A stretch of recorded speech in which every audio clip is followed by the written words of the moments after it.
It's Sunday night, and this is the Conjugal Visit on KGFRocks.com.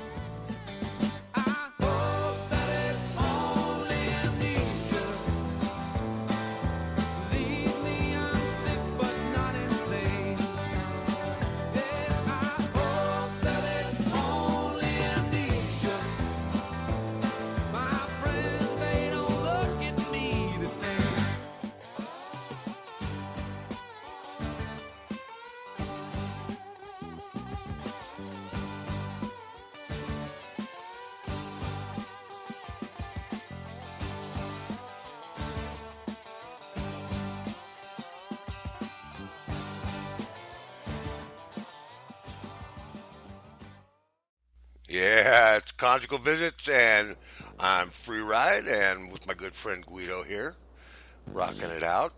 Hey, Guido. Hey, Free Ride. You know, every week, same friggin' thing every fucking week. Yeah, why is that, though? I don't know why it just doesn't want to come on. I'm pressing all the same fucking buttons. I don't know about that. I don't get it. I think he was just fucking with me is what it was. Who's that? He's trying to throw me into a panic. Chaz. No, I have arrived, my friends. Oh, it's about friggin' time, man. I've been trying to call you for 20 fucking minutes, man. I blame you. Free Ride don't do anything for 20 minutes. I do too. It's not true, man. It's not true. Hey guys, how you doing? Doing great. Yeah. Good. Free Ride gets upset if there's a long line of 3 people. Oh, listen, I go if I go to a restaurant and there's a long ass line. I'm just like I'm all over them. I'm saying, don't. What do you mean you go to a restaurant and there's a long ass line? What kind of restaurants are you going to? Oh, you know, McDonald's? you go to the restaurant. The Olive Garden. You know, no, the Olive Garden. Well, yeah, we went to IHOP today and there was a 45 fucking minute wait. Because you live in St. Louis. Oh, They like waffles there. Right, isn't that Waffle House more or less? Or do you mean a long line for the bathroom with your old man bladder? Well, that sucks too. Been there, done that in a bar. That really sucks. You sucked in a bar? What? No. That's what I heard. Jesus Christ. Hey, you know what? I want to talk about this phenomenon about, like, do you cry in a movie? Do I cry at a movie? Yeah. It depends on the movie, man. So, like, I cried once at Bambi, when Bambi got killed back in the day. Yeah. Or the father got killed, rather.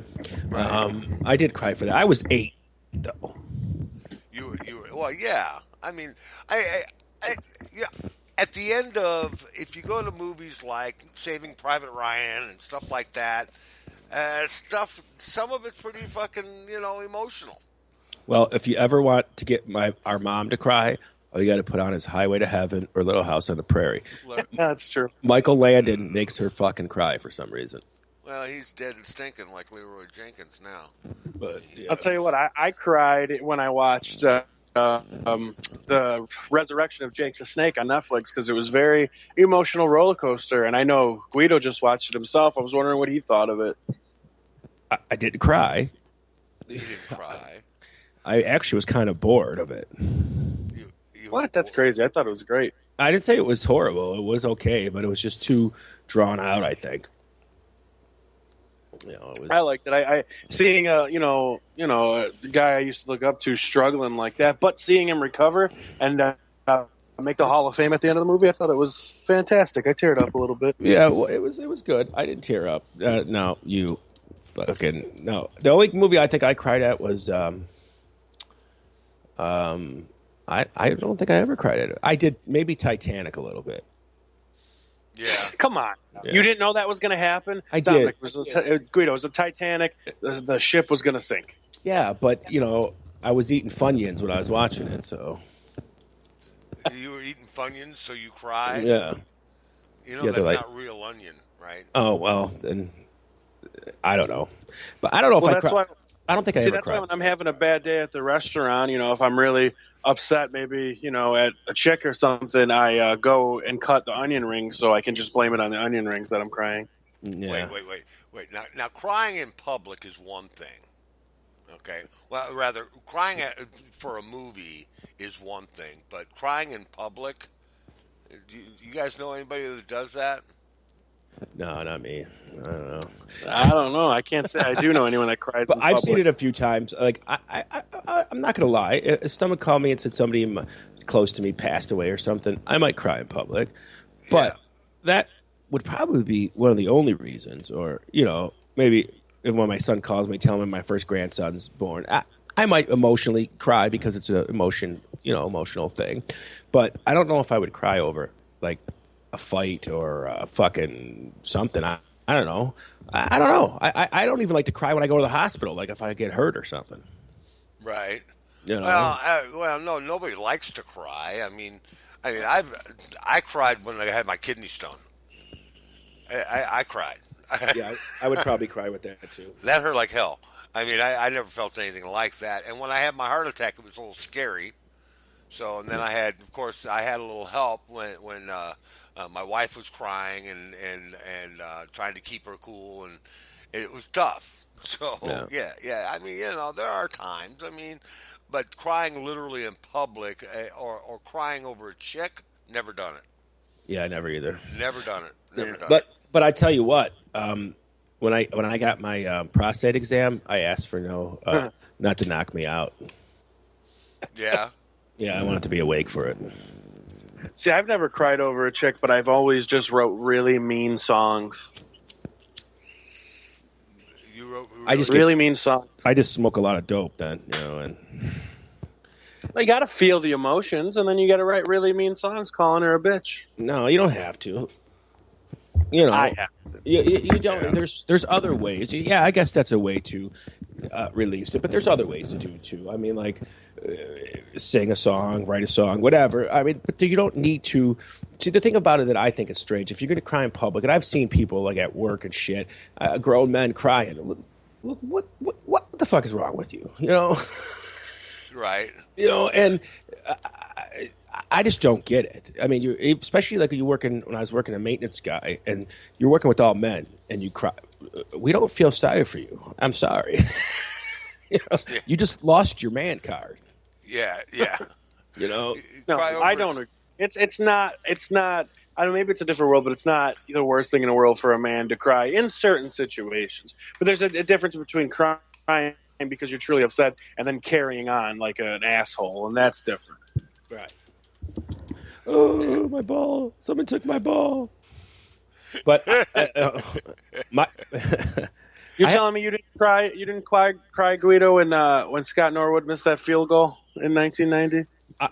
I cried because I lost a lot of money, probably. But you know what? I don't think I cried. I think I wanted to. I have a problem with crying. I don't know. Sometimes, like, I just don't do it that often. Not because I'm man. I just don't do it. I don't like people to see my emotions. It's not their fucking business. It's mine. You know what I'm saying? Right. I don't want to share certain things with a bunch of people because I don't really care about those people. So why should I share my emotions with them? Hey, well, you have that right, I suppose. Right. But I did almost cry when Scott Norwood missed a field goal because that was pretty shitty. And I did. Okay, all right. I'm lying. I did absolutely, realistically tear. Not cry, but have a tear run down my eye when Prince died. Oh, you did? I did, because it was sad. It was an end of a musical era for me, and there's not too many artists that, to me, that could die and be like, oh, shit, he's gone, I'm going to miss his music. There's not that many out there for me like that. Well, speaking of crying, I'm crying right now. Did you smell yourself? No, because I'm trying to get MJ on, and since you initiated the call with Chaz, I can no longer initiate anyone. Oh, that's gay. Yeah, so you need to call MJ in. What do you want me to call her? Just call her MJ. Just click on her and add her to the fucking conversation, would you please? I could. So Free Ride, you watching any of the Olympics? No, that's like watching fucking paint dry. I'm not it's into not. it. It's exciting. No, it's not. It's rigged. It's rigged. Yeah, The it is. Olympics are rigged. Oh, okay. Yeah, I mean, no, really, it's well. I guess rigged is not the word. I guess I used the wrong word. It's um, how do I describe it? Are A you looking country for like the United predictable? States, the country that like the United States and China and Russia, those three countries there combined have 1,700 of the 4,000 athletes that are participating in the Olympics. Okay. Hello. Okay, and there's some countries that have one It's not guy. your turn yet. There's one. Hi, MJ. How are you, sweet up high? I mean, this one country has one athlete, and he plays table tennis. Well, because Yeah, but they it's probably about the suck. athlete. Yeah, It's it's about how who's good better. you are. It's one of the most unrigged things because Right. if it was rigged, it would be, more from one country to the other. But these smaller countries don't have the people. There's events where there's countries that don't even participate in it because they don't, like you said, they don't have enough people. Yeah, I mean, yeah. I wanted to make my own country and have my own sport pocket pool, but the IOC told me no. Well, because you would dominate the competition. I would. You would definitely dominate the competition. That would. MJ, how are you? I'm great. How are you? Oh, I'm doing pretty good. We're talking about. Well, we were talking about just a few minutes ago about crying in public. I have a question for you. Have you ever cried after sex? No. I think I would cry if a girl cried after having sex with me. That's weird. Yeah. I never cried after sex, but I've had the other outcome. Well, then you need to work on that because they weren't crying because you were moving. That was weird. I mean, even if you have the most beautiful, awesomest sex, still wouldn't be. Right. I mean, know. That would be just like when I take my pants off and a woman laughs. All right, bitch, now I'm not having sex with you. I was in the pool. I was in the pool. Yeah. So you did her a favor, Guido. Good job. Yeah. Yeah. One less person with the venereal disease, Well, at least she knew what was coming. Yeah. Oh, Jesus. Hey-o. Hey-o. So, Oh, it got MJ, did quiet. you watch the Olympics? I did watch the opening, Right. and then I watched a little bit of the swimming, and then I haven't had a chance to We're watch going to it. have our own Olympics. It's going to be called the 420 Olympics. The 4 days. Yeah, we'll have different events like we'll join. Oh, shit. I'd beat all of you guys. The games are darts, bowling, billiards. Not billiards, it's pool. We're stoners. And pocket pool. and Pocket pool sounds like a plan. Sounds like a And 7-Eleven hot dog eating.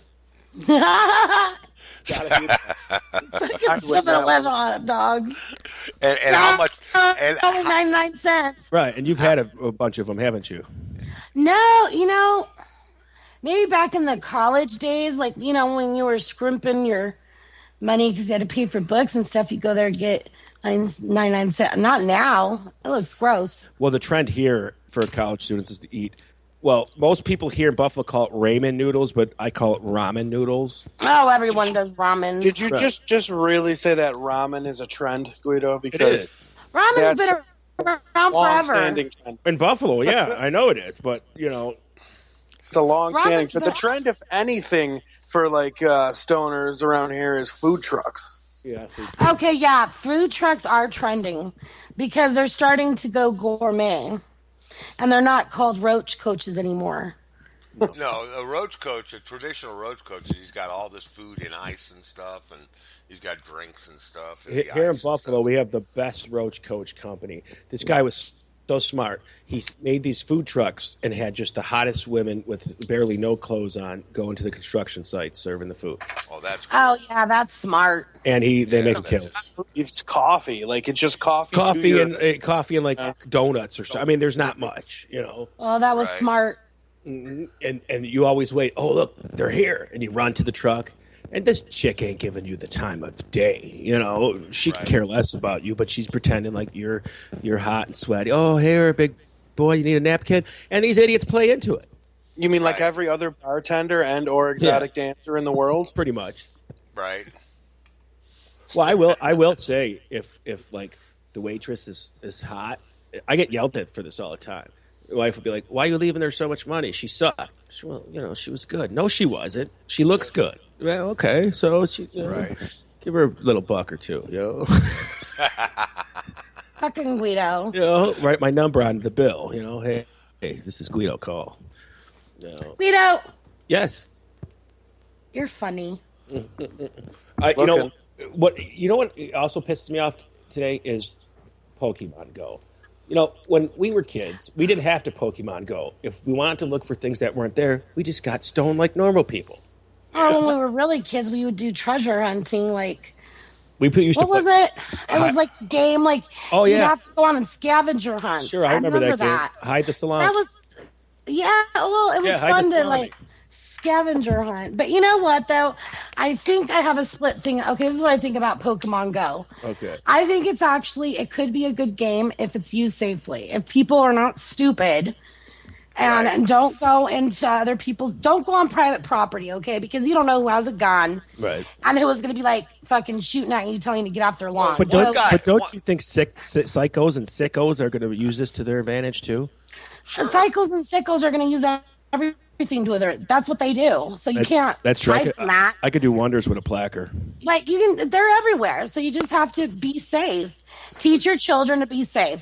First, don't go in people's yards. Second, don't fucking Pokemon and drive at the same time. Watch the road. Wear your seatbelt. Follow the guidelines. So what you're saying is Crosby, Stills, Nash, and Young had it right when they said teach your children well. Yes. Yeah. Well, And you drive see them. Don't the text and adults, drive. though. It's the adults that are crazy on it. It's not the I know. kids that are crazy. If I It's see the adults. some dude coming looking for Pokemon, I'm gonna be like, go get a job, loser. Okay. Well, the guy jumped over the fence at the White House. Yeah, see, that's crazy. Or the people that went over the cliff. Okay, that's crazy. But I think it's a good game to get people out of the house. So many people are stuck in their house. So many people You know even what's a have good game anxiety to get you out of the house? It's fucking soft. Not in public, but the game is getting you to go out there. That's a good thing. No, I don't like. Well, yeah, but not everybody wants to go play softball, though. Why not? I don't know. Maybe you're not good at hitting with the bat, or maybe you're a shitty runner. Hey, I'm Guido. I'm good at hitting anything. I don't know. I think there's some pros and some cons to the game. I don't want to completely trash it, is what I'm saying. No, I don't play. I don't play it. My don't play exercise it. is I'm walking down the stairs to take the garbage out. That's about it. My exercise, you know. Oh, yeah. Yeah, I want to start going to the gym. That's my plan. I can't go to the gym because when I go, all I do swim. is sit there and look at titties all day, and I don't do anything. Well, Jim, while you're looking at the titties, get on a fucking bicycle or something. I usually do it because they bounce if you go across from one. Oh, there you go. See, motivation. No, but sometimes the girls that are there, I don't know if it's their boobs for real or not. Bouncing. Well, half of them are probably fake and half of them aren't. Oh, my God. It's like a 50-50 thing. Chaz is gone, I think. Is he? No, Chaz is here. No, Jazz he's here. Just listening to you guys bicker, and I'm watching the Olympics too. So Are you watching the equestrian? Olympics? no, It- equestrian is the worst Olympic sport. I'm watching a bunch of men in speedos about to take a dive into pool. Let me tell you something. Equestrian took down Superman, dude. Yeah, it's true. That's very true. Equestrian, see, it is stupid. I wouldn't watch it either. But for some reason, it's potentially very dangerous. Well, Obviously, yeah, it's yeah, killed it Superman. It killed Superman. No question about that. I finally got to watch, what is it? Superman versus Batman. That's That was an okay movie. stupid. Yeah, it's just- Superman. Yeah, It was a- I was kind of mad. I kind of got Immortal. mad at how it started. yeah. Yeah, I've always been a Batman fan. I wanna Did you guys see the Suicide Squad yet? No. Not yet. You need to go see it. It's pretty good, and the soundtrack for it is amazing. Yeah, I definitely want. I'm going to go see that. I don't even Yeah, you have to. nothing about it. Suicide Squad. So tell No. us what's it about without telling the ending. Well, it's about all these past bad kind of the bad superheroes. They're not the good ones, but they're the bad guys. Oh, I remember it now. Okay, yep. And they get them all together to fight against really It's like a bad bad shit guy for the about government. you. Actually, Yeah, it is. that's cool because you know what? The bad guys get no fucking props, man. They don't, and the bad guys actually get props in this movie. Well, that's good. And the main character is Harley Quinn. Well, she's not the main. They're all main characters, but Harley Quinn's my favorite with the Joker. They're like boyfriend and girlfriend, and they're both crazy in love with each other. Is there a sex It's Jared scene in the Leto, movie? so it's interesting. Is there? A Yeah, sex- Jared Leto from what is it? 30 Seconds to Mars stars in it. And he plays the Joker and did an amazing job. Yeah, he also one of his best roles ever. Speaking of Jared Leto, was the one with Matthew McConaughey. Yes, where he plays a transvestite. Oh my right? God, I thought he was really a transvestite. I'm like, he's just so amazing. Well, do you know that he started off as an actor, period, before he even got into he music? was in a show called Life Goes On with the TV's first I want to say like handicapped kid in a role. Yeah. Yeah, he had Down syndrome, I think, and he was. No, that's a different show. Oh, that's Corky. That was like that wasn't the My So-Called. Wait, no, wait. My So-Called Life. Oh, that's right. You're right. It's My So-Called Life. It was with that other girl. What was her name? Becca was it? I don't remember. No, she was a star. Oblada. Life Goes On. I said Life Goes On 3 times. Okay, Life Goes On was the Corky one. Yeah. And the one with the guy from 30 Seconds to Mars was My So-Called Life. Yeah. With Claire Danes. That's who it was. Claire Danes. Okay. Damn you, Google. But he did a good job. The only thing I will say is I wish he was more in the movie, but they focus more on the other people. Well, because everybody's seen the Joker. He's played out, you know. I love that. You know, I will always love Jack Nicholson as the Joker. I think he's the best. Yeah, but Heath Ledger really made it his own. He did. Yeah, I'm on the Heath Ledger bandwagon for Jokers. Yeah. Shit, I like Cesar Romero, the original Joker in the 1962. Okay, yeah, he was pretty badass too. For that time period, it was pretty good. His laugh, Yeah, that his was pretty good cackle, TV. everything. You know? And who played the Penguin in the original? What's his name? Oh, for crying out loud. Mickey. Yeah, cut me, Mick. Cut me. Yeah. What they had? Meredith. Burgess Meredith. Burgess Meredith. That's his name. Yeah. Yeah, he was pretty good Joker. Or Penguin, rather.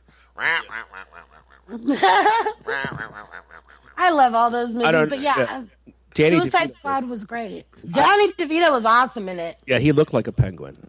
Yeah, he fit the role well.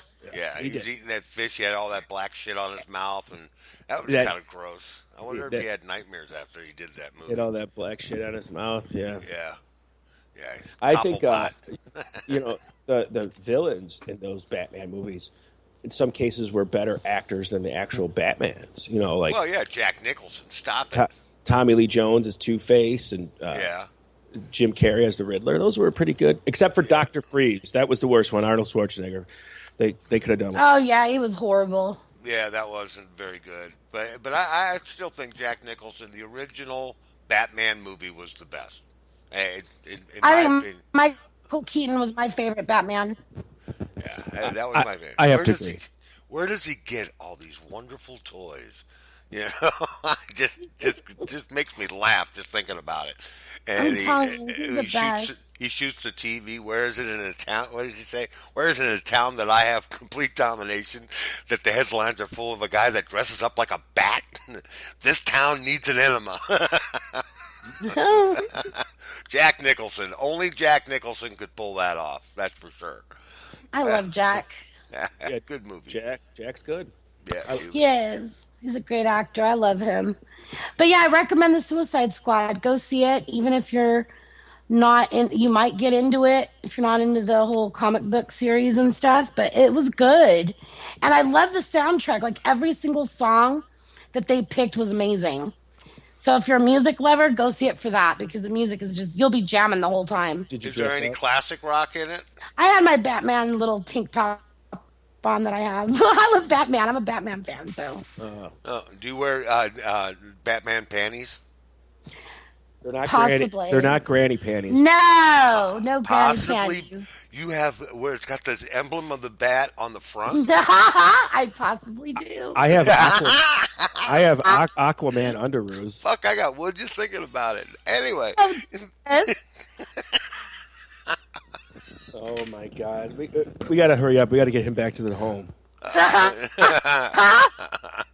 Yeah. Hey, so listen, bingo let me night. ask you. I do have something I wanted to ask you guys. Okay, real quick on these Viagra commercials. They pick the hottest fucking chick they can find to do these Viagra commercials. With a chick like that, if you've got a hard time getting it up, you're fucked up, dude. Yeah, but you're you're not going to sell pills. You're if, fucking gay. You're not going to sell the pills if you give the illusion that you're going to fuck an ugly chick. Well, yeah, but I mean, if you're going to fuck an ugly chick, yeah, Viagra's cool. But someone that hot, if you can't get it up for that, you're queer. Bob Dole was not queer. You ought to really consider choosing another gender to be doing, because these chicks are just phenomenally hot. And well, apparently there's some guys that have erectile dysfunction so bad that it doesn't matter. Right. I mean, I pop a wood when John Travolta comes on TV. Well, same with. I really thought MJ said reptile dysfunction. Reptile dysfunction. She did. The Illuminati. Reptile dysfunction. Reptilian. Did you know the Illuminati is trying to recruit people on Facebook? I will join if they give me some money, you know. I was tripping out on that. They're like trying to get people to join them. Join who? They're not secret anymore. The Illuminati. Yeah, the Illuminati. Will. Do I have to get the all seeing eye tattoo? I think it's required. Yeah. After the and you Bush have to worship El Diablo. The Bush family left a hole in the Illuminati, so they need to fill it up. They need to fill it with other folks. You know? Yeah, they ran out of people. I don't know. We don't speak politics, but Jeb Bush's son just endorsed Trump today. Donald Trump. Well, sure. Sure. I think that the Bush. Jeb Bush. Isn't he the guy that's always on drugs? No, Jeb's the one that lost the primary. Jeb Bush was the governor. Who's the one that parties all the time? That was George W. Bush, but he's been on the wagon. He hasn't had alcohol in him. Oh yeah, that's a crock of shit. Did you see how he was acting at the It was the memorial for the officers that died, and they were singing some song, and he was sitting there and he was dancing and he was singing and laughing and smiling. Michelle Obama's like, look. You know what though? Like, what the fuck are you on? He's happy on life. He's a Bush. He can do whatever he wants. He can do whatever he wants. I'll tell you what. I want what he's got. I want what he's having because I want to feel like that. It's called Adderall. Okay, well, probably Adderall. Yeah. Well, hey, he probably made a trip to Colorado before he was down there in Dallas to cover that. That's what I'm thinking. He was nice and stoned. I'm just sad that John Denver missed getting high in the Rocky Mountains. You know, I love John Denver. God bless his soul. He was an amazing artist and even an actor. I used to watch his movies when I was little. Yeah, he was singing "Sunshine on My Shoulders" when he went down. Ah, sad. I used to like his movies too. Oh God, remember? Yeah. Yeah. With, Oh God and Oh God 2 with what's his name? George Burns. It was Oh God. It was not Oh God 2. It was Oh God You Devil. Oh yeah, Oh God You Devil was the second one. You're right. What was the song about cakes on the griddle? Thank God I'm a country boy. Thank God I'm a country boy. Yeah. Yeah. That song was a Well, good life song. on the farm. Yeah, something like that. Yeah. I can't do John Denver. But John Denver did write one of the greatest pop songs ever, "Leaving on a Jet Plane" by Peter Palmer. Yeah. And you know, he did write that. He was no doubt a very talented human being. Yeah, he really was very talented, but he was also fucked up in the head towards the end there. Oh, Committed so everybody suicide. is, man. Everybody is fucked up in the head. No, I just can't get over the suicide of what's his name, the comedian Robin Williams. Robin Williams, yeah. I mean, I still can't. I still can't believe he did that. He did. Maybe he didn't. Yeah, he did. Yeah, he committed suicide. But he, you know what though? I find it kind of ironic though that he was found the way that he did it and the way he died is almost just like that kid died in his movie. Did you ever watch World's Greatest Dad? It was like one of the last movies he did, and it was kind of morbid comedy. Yeah. And he's like, and his kid accidentally dies by what is it? Asphyxiation. Yeah. And so I thought it was weird. I don't know, maybe.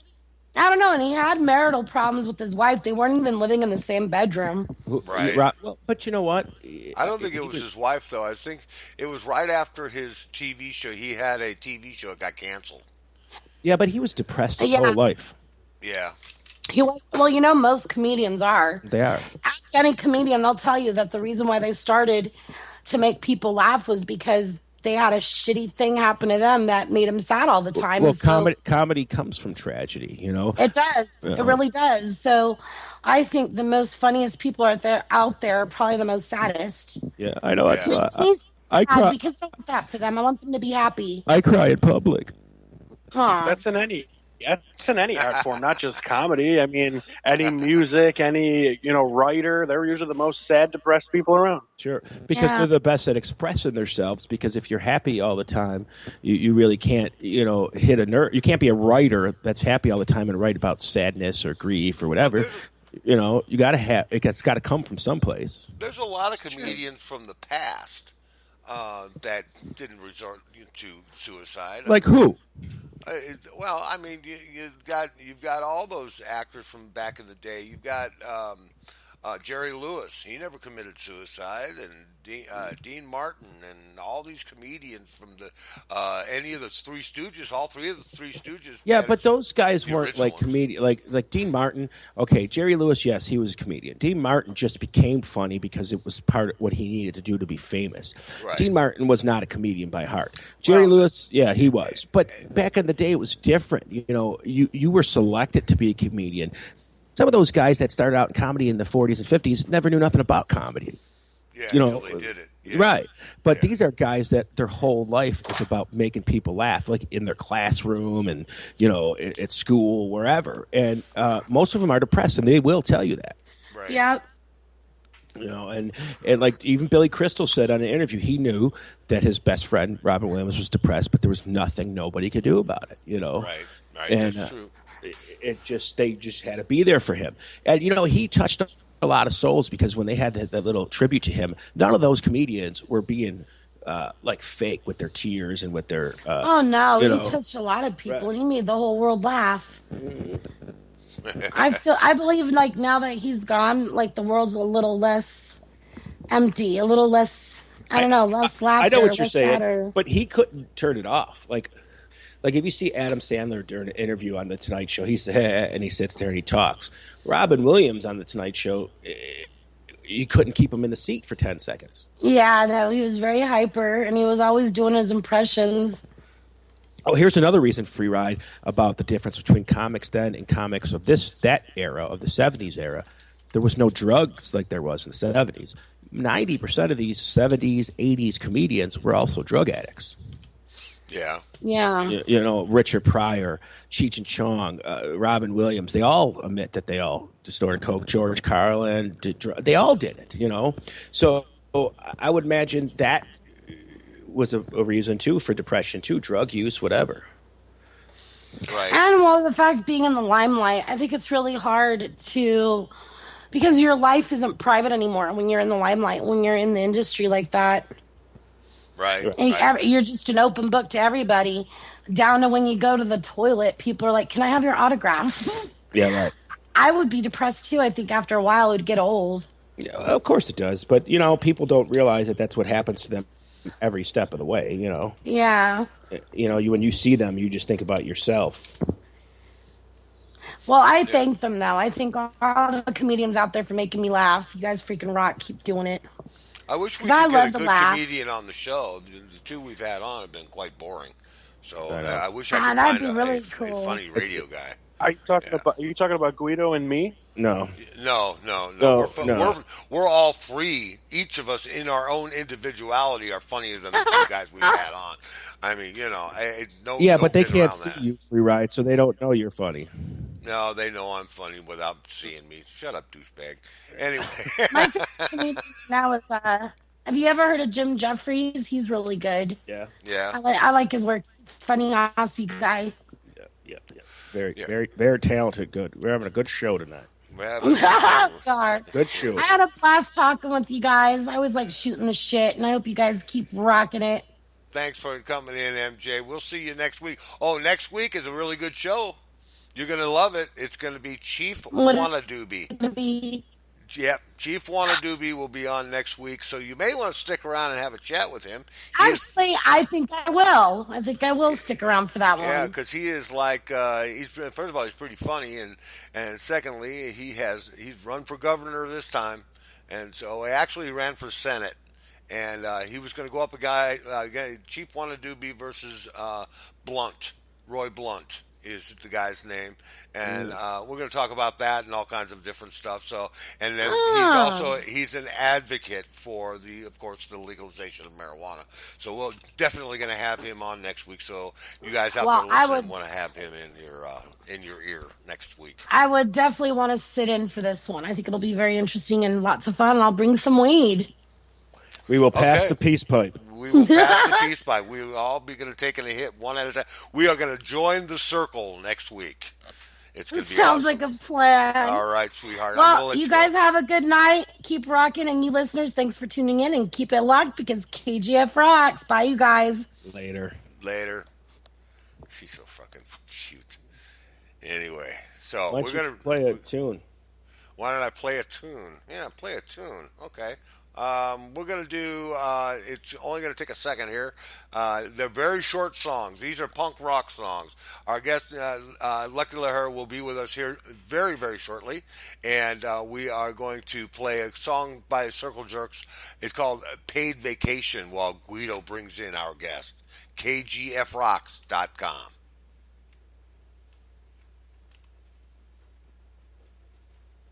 Yeah, if you're not used to that sound, that's some kick-ass punk rock. That was Paid Vacations by Circle Jerks, and we have on the phone right now with us Lucky Lehrer. How are you, buddy? Dude, I'm warning you now. I'm pretty hungover. You're pretty hungover. What show did you go to last night? I went to a party and it fucking sucked, man. There was more fat chicks there than at an Adele concert. So did you get lucky? Not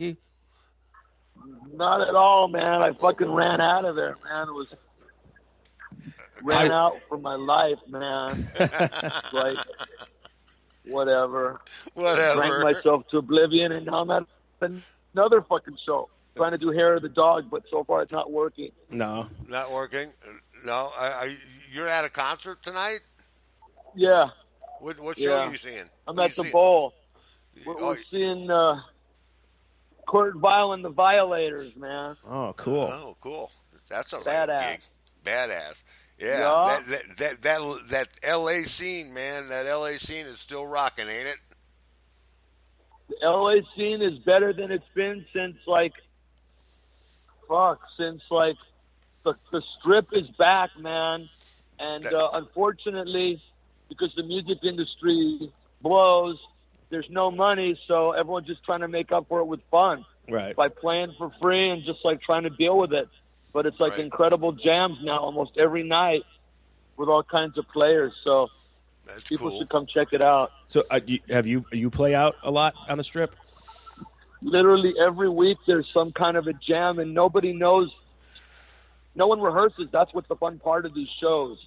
So you go out there, sometimes with people you never played before. It's like a mix-up. Like I played with Rudy Sarzo and Chuck Wright from Quiet Riot. Awesome. And then I got thrown in with all kinds of people from all kinds of genres. And we just pick a song and everyone's supposed to know their part. Okay. And it's kind of jumping off of a high dive, but it's a lot of fun.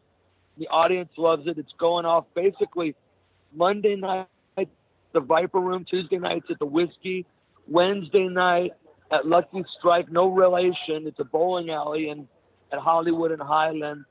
And then there's some more jams going on. So everyone's just playing for free, and the clubs make money on alcohol. And it's a good scene, and it's like a good networking and good fun. Wow, that sounds like fun. You know what I want to say? I want to ask you about how your experience was with one of my favorite documentaries of all time, The Decline of Western Civilization. Now, you were part of that film, weren't you? Yeah, we had a nice spot toward the end, right before Fear, and it's a good movie. because Penelope didn't really have, and she just shot the scene for the most part, and she didn't like try to twist it any which way. It was like a documentary in a pure sense. It's like, here it is. There's a little bit of handing it up because like X, they got really drunk before they did their interview, so X is a little bit wasted, but for the most part, it's good. You see Darby from the Germs having breakfast. It's just like basically unvarnished. Let me put it like that. And you're right. It's awesome, and that's a piece of iconic rock history, in my opinion. That movie. Yeah, it was a lot of fun. It was a good time, and it captures a good time, which was sort of like the earlier days of the scene in LA. How was the punk scene in LA? Because I'm from New York, so the punk scene in New York was different than LA, if I'm not mistaken. In the beginning, in the early days, every city, like New York had a great scene, LA had its own version, and in those days it seemed like scenes wanted to identify themselves, like each one wanted to have its own unique personality. And I came down from the Bay Area, so I knew that scene with the Kennedys and the Nuns and the Offs and the Zeros, and a lot of good bands from up there, and the Avengers.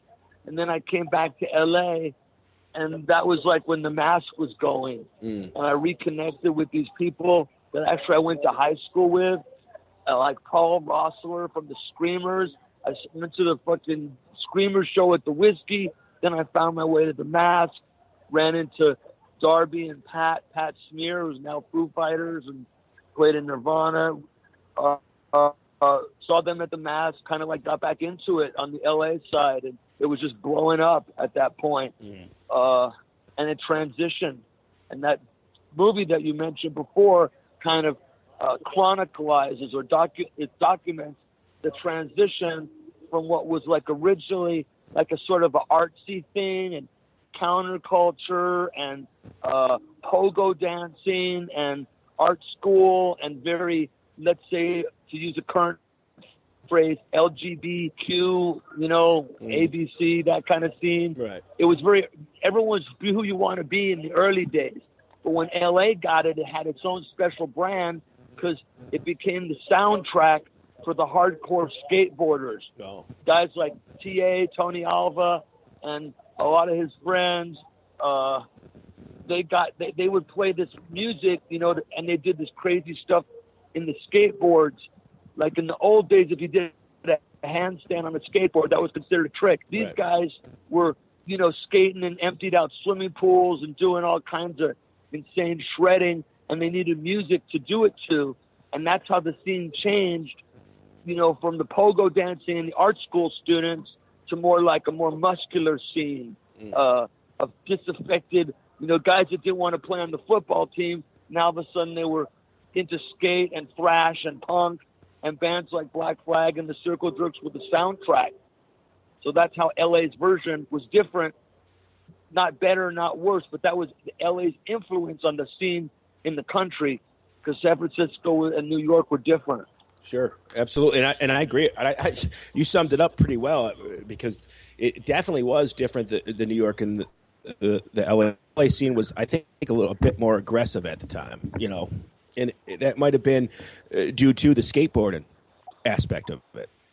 Don't misunderstand when I say I'm blaming the skateboarding. I'm saying it was a marriage of two insane groups. These skateboarders in the summer, we had a pier that used to have a lot of rides on it, like a Coney Island. Right. And this pier got torn down because of so many waves, and it got all thrashed. Well, these guys would do slalom surfing throughout the pier pilings. And then in the winter, that's when they started that crazy skating. That was all Dogtown. And that's all part of it. When Dogtown met like what Hollywood punk, it was a good marriage for LA. And there were some Neanderthals, like I've said before, and some people that drank, too much or whatever, and thought that the only way to have fun was to destroy the club. And that hurt the scene, as you could expect, because you keep running out of clubs and venues to play. Right. But it was still a lot of laughs. And a lot of good times. You know I'm what sure. I mean? I know exactly what you mean, and I'm sure there was many wild parties back then.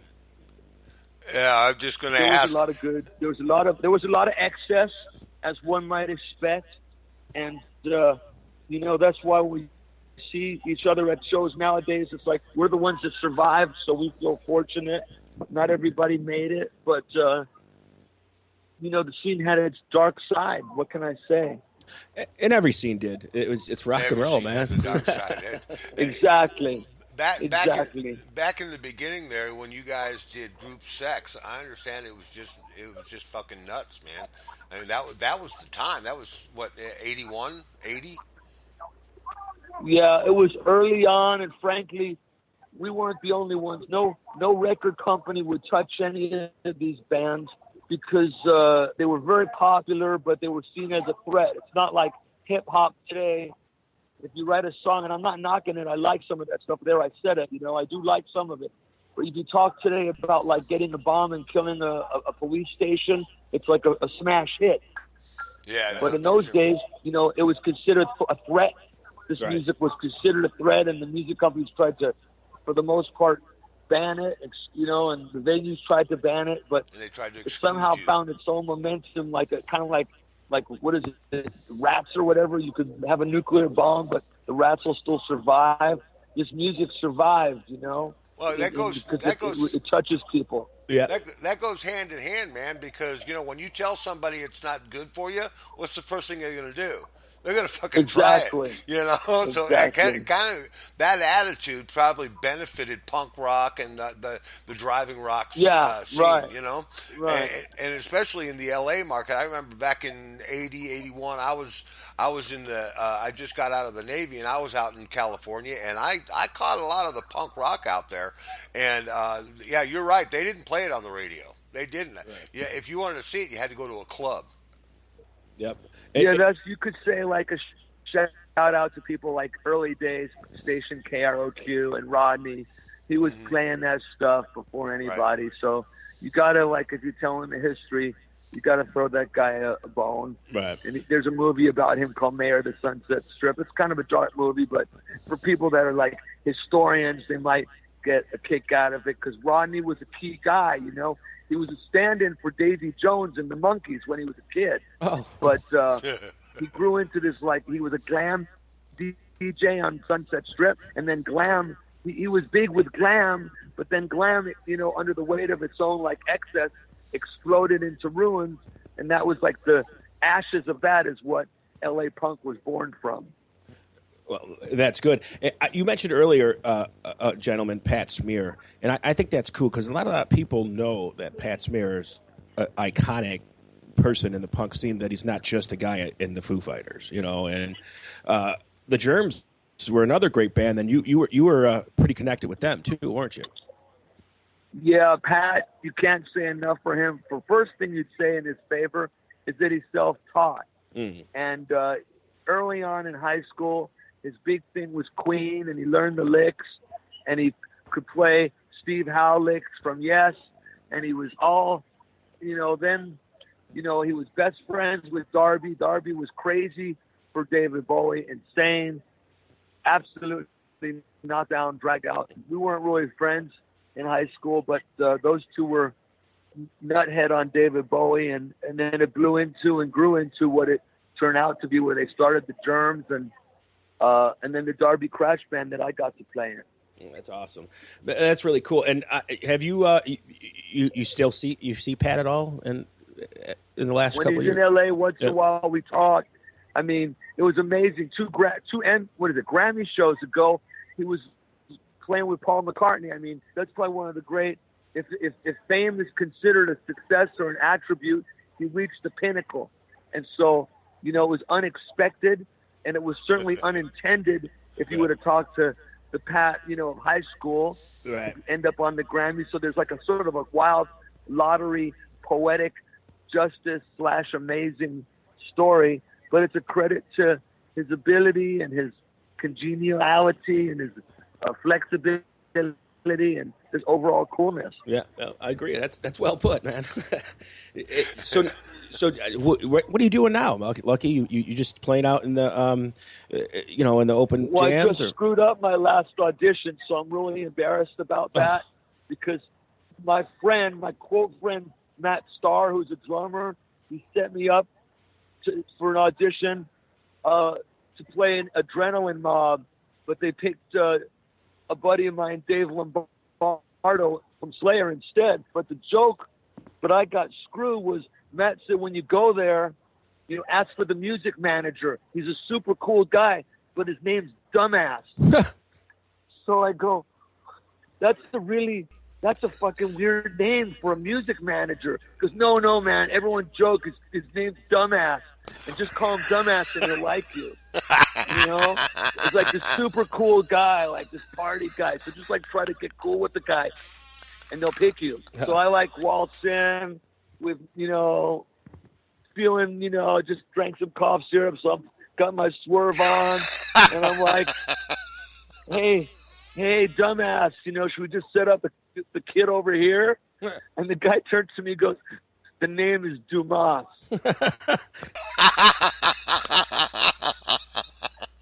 That's awesome. There goes that fucking So I audition. blew that audition, and then they got Dave Lombardo.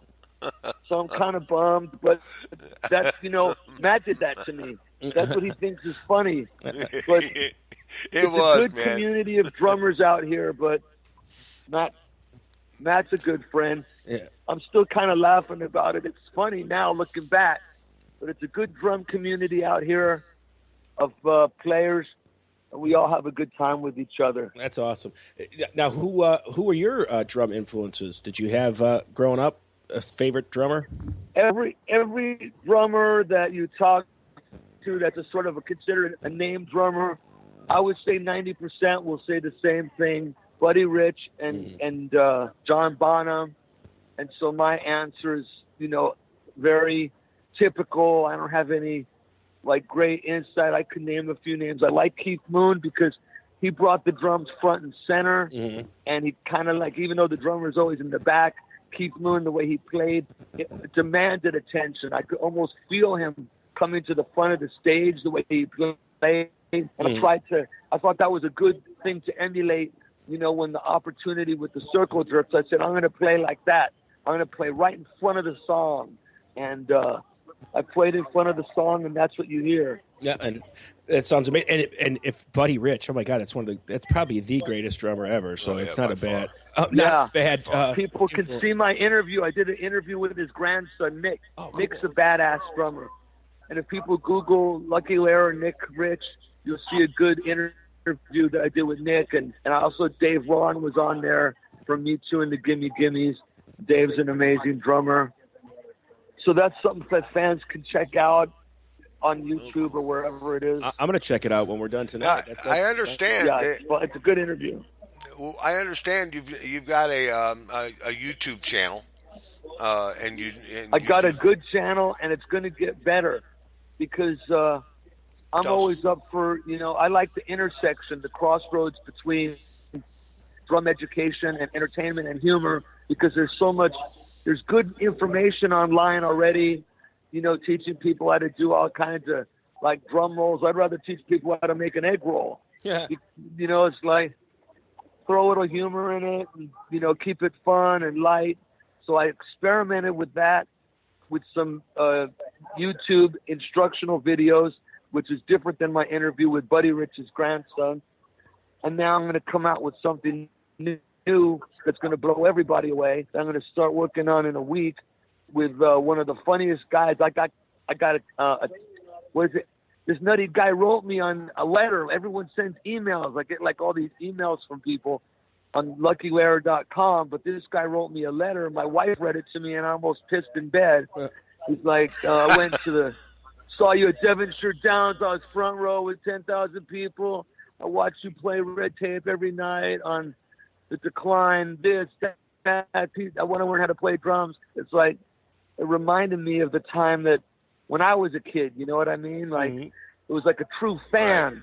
At first I thought it was who is this loser? But, my girlfriend was giving me a hard time. I said, you know what? I'm going to meet this guy. It turns out the guy is out of control, and I'm not going to tell any more of the story, but we're going to make some videos together. Awesome. Excellent. And that's cool, though, because even to write a letter these days is more personal. Anyways, nobody writes a friggin' letter, you know. That's what I said. And that shows his passion. Now, you hang around the L.A. scene a lot in that, and I just need to know, I love the drums. One of my favorite drummers is in L.A. Have you ever got the chance to meet, like, Chad Smith from the Peppers? Yeah, Chad's super cool.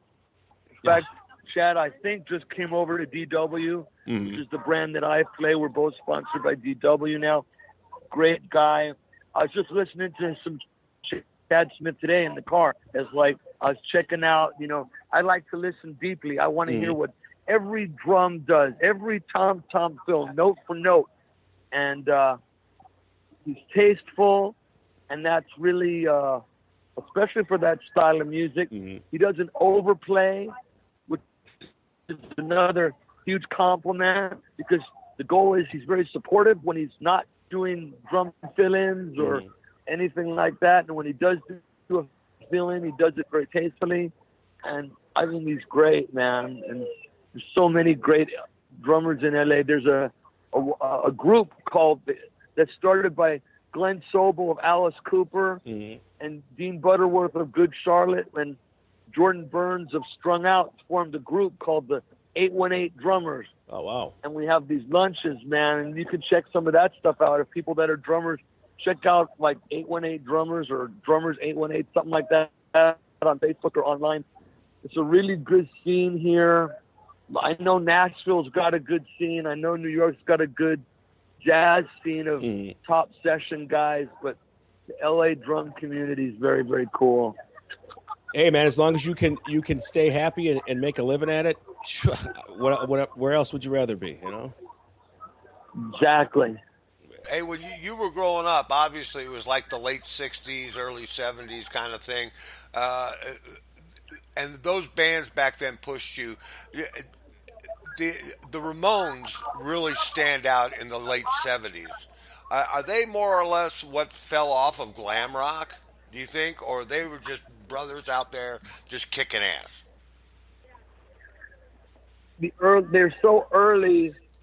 I like that word seminal because it's got semen, and that's like near and dear to my abdomen. But they were a seminal band, and there's pictures. I haven't seen them. I heard there's pictures of them playing in England, and that before the Sex Pistols even started, the Sex Pistols guys, or some of them, were in the audience checking it out. Oh, cool. So everything's a continuation.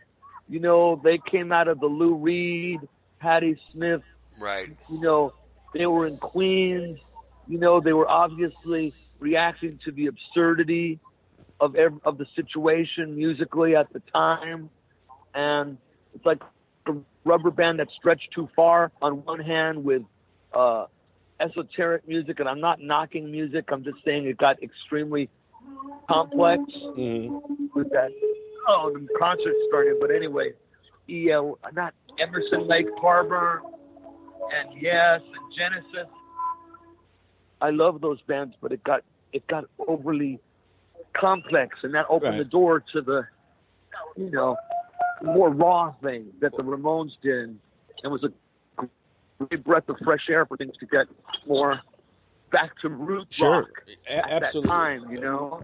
Well, that's the same thing that happened in the 90s. The grunge came out, and then the new punk movement in the 90s kind of knocked that out of the way, which I was happy about. Yeah. You know, the 90s, what did you think about the 90s punk scene?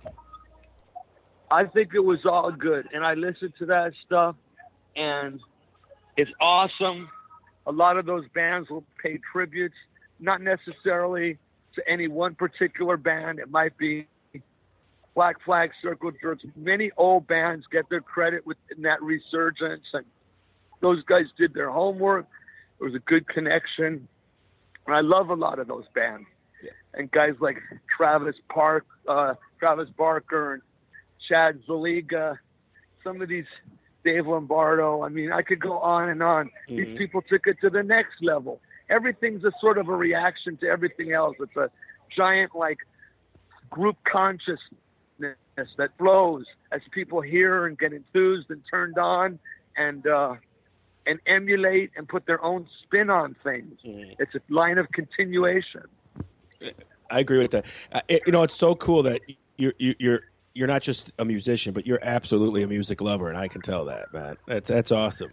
I think most of the good players, I don't say that's self-referential. I'm not trying to say I'm good. I'm just saying a lot of the people that I know whose new work I expect are also somewhat musicologists. I mean, I'll pick on a guy like who's one of my favorite drummers, Glenn Sobel. And Glenn really knows his stuff as far as bands and other things. Matt started, that buddy that I mentioned, that back then he's got like 2,000 or 3,000 LPs, man. So everyone loves music and loves to play it. And, I think everybody does in general anyway. It's one of those things that it touches everybody, some to a deeper level, but it's usually in the average person, it's a pretty deep part of their lives, and that's a good thing. Yeah, absolutely. We lost Chaz, or did he just drop off? No, his Skype wasn't working. We have our other DJ who's usually on. He's our punk guy. He loves punk music, and he was so wanted to talk to you, but his Skype shit out on him. But that was pretty punk of him to blow me off. Yeah, ain't it? Yeah, what the fuck, Over? That's the ultimate thing. Yeah. The guy said, fuck you. That's as punk as you get, man. You can't get much more fuck you, punk than Chaz, that. so that's like how it goes. Now we had influence. I was influenced on drums. I'm not a drummer, and when I was younger, I wanted to be a drummer. And there was my influences at that time. A person that got me really interested in drums, and he's really not that great of a drummer, but was Peter Criss of Kiss. But that's no, he was very important. He was a jazz. He was good, but I mean, he made it seem like it was attainable to do because, for me, I don't know why, as a kid, you know what I mean? And I think he made it look easy, or maybe it wasn't as easy as he made it look. No, there's a certain group of drummers, and you could say the same thing about the drummer in AC/DC, and you could say, wow, that guy's just playing a bass drum and a snare drum, and what a drummer will do, the difference is when a drummer listens to guys like Peter Criss and Phil Rudd, we hear the subtleties, we hear the shadings, and that tells us this is a professional drummer. This is not some garage band drummer that's trying to play, We Will Rock You or I Want to Rock and Roll All Night or any song for that matter. These drummers took the simple songs and put little slight flourishes that were sonic signals to people saying, this is an experienced, knowledgeable person that's working within the confines of a simple song. We're putting in a little elegant touch that the average person might not hear, but it helps make the song. It could be a tiny nuance. Yeah, it could be the movement of a 16th note on a bass drum pattern that's slightly off, that almost no one did. You notice it, but you don't even notice that you notice it until you listen deeply, and that's the beauty of that kind of stuff. I like that. Yeah, I like that a lot because, there's times when I'll go to a rock show and they'll be rocking it out and I'll hear something out of the drummer that probably 80% of the people in the audience didn't hear, and I'll say, wow, what the fuck was that? Right. Because he really twisted, and they really like to do that live compared to what they would do in the studio. It's a lot different than what they would do in the studio. You know who amazes me when I deeply listen, like you say, and I never think he's a great drummer until I do really listen, is Ringo Starr. Yeah, that's what I was sort of thinking, because there's a minimalism. These people have the confidence to put in less. They're not like, oh man, I got in the studio and I'll never get in the studio again, so let me show everything I have, and like they don't open up like a cheap suitcase. They hold back some moves and they're tasteful and they're restrained because they have the confidence to be restrained. Now that I realize is ironic coming from me when I said I like Keith Moon, who was the opposite of that. So the point is that sometimes you go all the way out. You go over the line. You're excessive. because the song is served by playing it that way. But more often than not, there's a time to lay back, support the other musician, support the song. Those are the fundamentals of the game. And then it all depends on the tune and your own interpretation of the tune. Yeah. That's well said too. Hey, you should have your own radio show. You know, you could do it. You know. But he's got. I want to have a casino. I think that'd be good. Let's do a casino. We could do like be some cool. Indians or something. That would be fucking great, man. Seem to do good. We got them all over New York. You could build a nice big Yeah, amphitheater. man. Yeah. Yeah. You got plenty of casinos everywhere I'll nowadays. just get like 1 million slot machines. That would be. But I don't know. Surely I've digressed. Nah. Hey, so as far as influences in the past, okay, we've got a running bet here on the show. Now, was Kiss much of an influence on you growing up? Was Kiss? Well, the reason that I paused is because there were probably other influences that were greater. Okay. But you know what they do? You know what, for me, not only talking personally, the importance of Kiss for me and for the music in general, they underline the importance of a style of a song that could be called an anthem. Mm-hmm. And the Beastie Boys had an anthem. And when you write an anthem, then it's good, you know, and they have an anthem. I want to rock and roll all night and party every day. If they said nothing but that, every human being, like in the United States and people around the world, know that. Mm-hmm. And that's the anthem, and that becomes an attitude, and they express the attitude in an anthem, and that alone moves the pendulum, moves the horse down the track. Right. Because you know, that's successful, and that's what everyone loves, and it's a touchstone, and then it becomes like a beacon or a lighthouse. Right. It's an attitude that becomes a lighthouse. And the same thing with, you got to fight for the right to party, you know? Yeah. And that's what people want to do, and they'll fight for it. And when you play, you got to fight for it. Yeah, you got to fight for the right to party and blow it up, and blow people up, and blow the tune up, and fucking make it huge, make it epic. Epic. That's what that shit's about. That's a great word. And that's what I did, and that's what I tried to do. And I still try to do that, you know, because these songs are outrageous, and they touch emotion, and you just got to hit it hard, man, and blow it up. You absolutely do. Speaking of the Beastie Boys, they used to be a punk band before they were rap. They love that shit. Yeah, they love that. They're insane for it. And let me talk for 1 second about Spit Sticks, because no one talks about Spit Sticks. Spit Sticks is sick. He's like, he was in fear, and he was insane. And I don't even think the Decline really showed what a lunatic this guy was. Right. He came out dressed like a busboy with like a bow tie on, and he played at the speed of light, and he was a lunatic. And that was so influential, and it's like, fuck, that's what I should do, is be like Spit Sticks. But that was my aspiration, you know. That guy was a lunatic, and I like that kind of stuff. So I think, you know, fans of this stuff that want to know, because, you know, people that, I get the word influential associated, and it's an honor, and I'm touched, but it's just a conduit, and through that conduit ran Buddy Rich and Spit and John Bonham and so many influential, Keith Moon, so many. The list is a mile long. And it should. But Spit is a good one for the, you know, the young fans that want to see early hardcore drumming. Watch Spit. I'm gonna go watch him tonight. I got all the stuff you're gonna. You won't be disappointed. I'm gonna go check it out myself. Hey, listen, let me ask you something, man. If there was a band that you'd really like to play in as drummer, what band would that be? I'm going to answer that question, but it's an embarrassing thing. Yeah. Okay. The Archies. No. No. Joking. Sugar. Yeah. You know? Sugar. Josie and the Pussycats. Yeah. Wait, remember that band, the Banana Splits? Yeah. I'm giving you a hint. I said the Banana Splits. they had a fucking elephant with a big trunk named Snorky. Here's the true answer.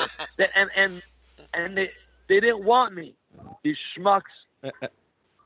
The Dickies. I love the Dickies. The Dickies. That's the band that I could have been in, and I could tear up their shit, but they don't want me. So fine, they don't get to have me, but I can tear their shit up. So that would probably be it. Their songs like Give It Back, I really excited me when I was like coming down from the Bay Area, as I was playing in punk bands in the Bay Area. But like I was trying to say at the front end of this interview, they were art school-ish. They were wacky. They were wild. The guy comes out with a tutu on like a ballerina and a raccoon hat and a lot of acne all over his body. I mean, it was punk, but it wasn't hardcore. And then what brought me to L.A. was the Dickies and the middle class. I said, that's the kind of music I want to play. And Give It Back was a big song to me. And Dead Kennedys, of course, I would throw that in because they also have songs that are fast songs that have opportunities for explosive drumming, and that's what I gravitate toward is, you know, fast and big drum fill-ins that lead up to crescendos and dramatic drumming, you know, at a fast speed. So that's what I heard in the Dickies. So probably that would be my, bucket list band? Yeah, that's not a bad bucket list to have, man. But you know, but I'm telling you what, if there's a spot, God forbid, if there's a spot that ever opens up in the Rolling Stones, I would take it. You know what I mean? You'd be a fool not to. Yeah, who wouldn't, right? But could you restrain yourself that much? Because Charlie Watts barely moves. Charlie Watts is a huge contribution because he reminds drummers of the jazz influence. He's a jazz-educated drummer. I also think of my early background was in jazz. I love that kind of music. I still go out to see that. Unfortunately, the type of jazz that really gets me most excited, it's not considered the trendy, cool kind. It was the 20-piece up-tempo Buddy Rich big band kind of jazz. Oh yeah. The Buddy Rich band still plays with Greg Potter on drums now, and he does an incredible job. In probably the hardest seat to fill ever in drums. And Greg does a hysterical, fun, amazing, exciting doesn't take himself too seriously, which is the right attitude for anyone trying to play with the Buddy Rich band. But that was very exciting music, you know, because again, in a jazz idiom, there's the quick fills, there's the fast tempo, there's all the things that, you know, I really love in the kind of music that I'm known for. But there it is laid out for me without much to think about, listening to, you know, Buddy Rich play songs like Big Swing Face or Mercy Mercy or the West Side Story Suite, and his hi-hat work on those, you know, there it is. Yeah, it's iconic. Now, do you play traditional style or do you play the grip stick style? Both. I play both styles, but that's a fancy answer because the ratio is probably 90% because of the music I play. I play match grip. Right. And then in match grip, there's 3 sub grips.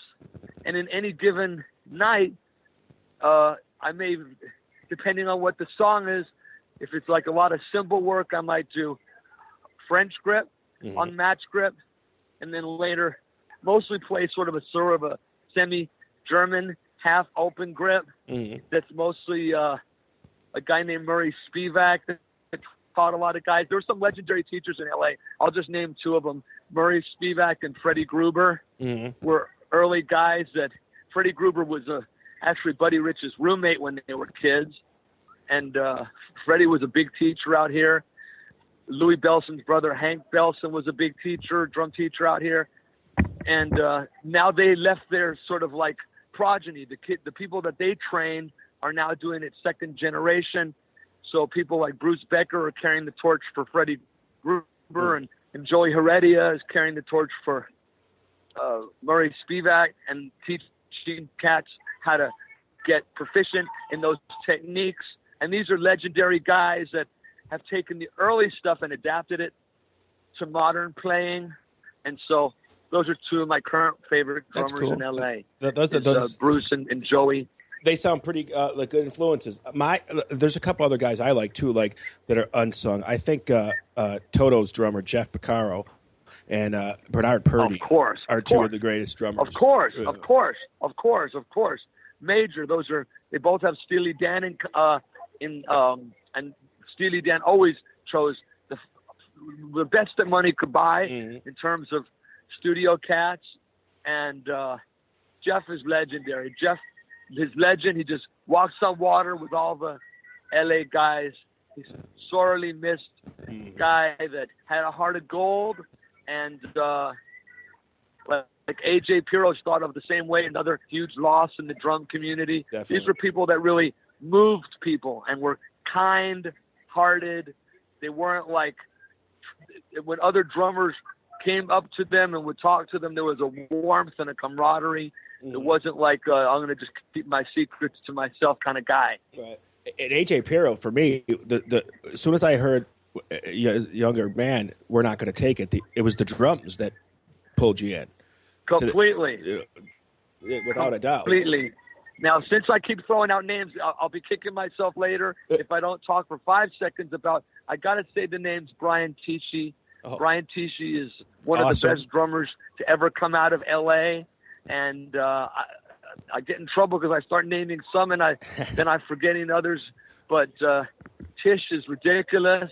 Played in White Snake, Foreigner, runs the Bonzo Bash.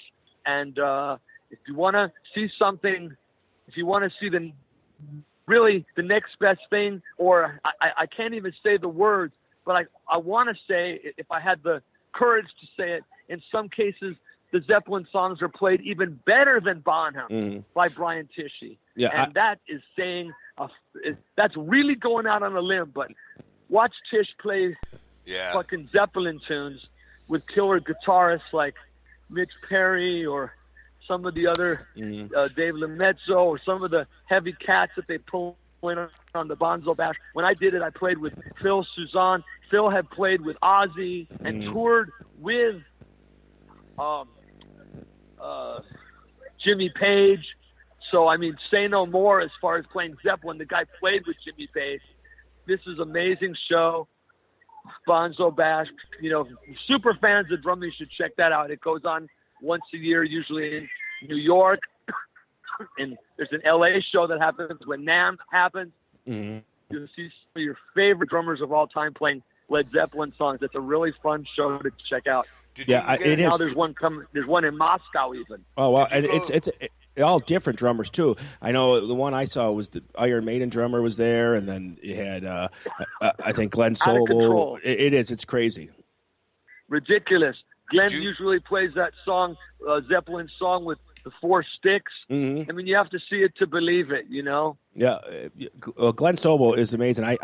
I followed him from Beautiful Creature days, and I think he's an unsung drummer right now, and he's keeping the beat in Alice Cooper very well.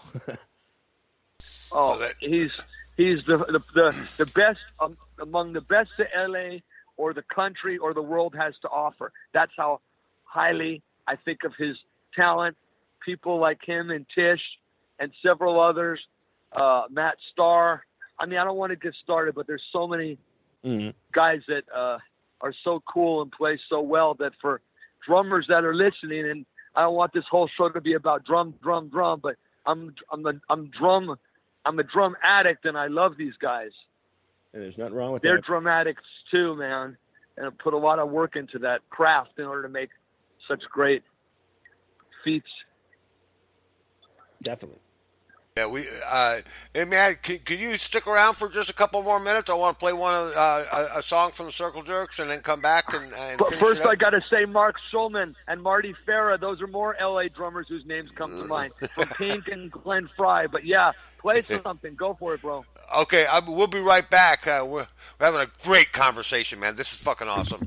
We'll be right back. I'm going to play a tune here from Circle Jerks, and we're going to do, what am I going to do? Let's get, Whirl Up My Ass. How about that? Let's do that real quick. We'll be right back. And believe me, it's real quick. We'll be right back. Badass. Got the world up my ass and I'm gonna jump fast. Be the first, won't be the last. I've got the world take a bite right out of my ass. I got to tell you. That was fun. Well, there's one other thing that we didn't mention, and I think it's true. You play with Bad Religion too, right? Yeah, I played with those guys. I played a little bit with Wasted Youth for a show or two. I played with Red Cross for, I think, half a show. So I was kicking around in a bunch of the L.A. bands, and the Darby Crash thing I think we talked about. Right. So I kind of floated around, but most memorably with the Circle Jerks, I would say. Yeah, definitely. But I got to play with all these guys. And that's a friggin' for me, that would be a prize in itself, is to have the friendships that you have with these iconic drummers. That's pretty damn cool. Well, Mark Schulman, who I mentioned at the tail end of the last little clip, I learned from Mark, who played with Pink and actually toured for years with Cher.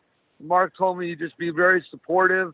So when I go out there, people, if there happens to be like right before the lights go on and this and that, and I just try to make people feel comfortable with my playing, and I try to propel them. It's the right amount of, effort on the accelerator. You push it too hard, then you're a hot dog and grandstanding. But if you do the right balance, then you propel the band, and that's good. And they can predict it, and they're about to go into something big, and all of a sudden they hear this drum fill-in that leads right into it, and it's a version that they haven't heard before, and like surprisingly good, something that like a little fill I might have saved up that I wasn't playing in the rehearsals, and then I let it go at the show live, and that pushes them like in 1 millisecond in their brain. It's like, what was that? That was good. Okay, now they got to play, but they play with extra kick because of something that I threw in at the end, some surprise move.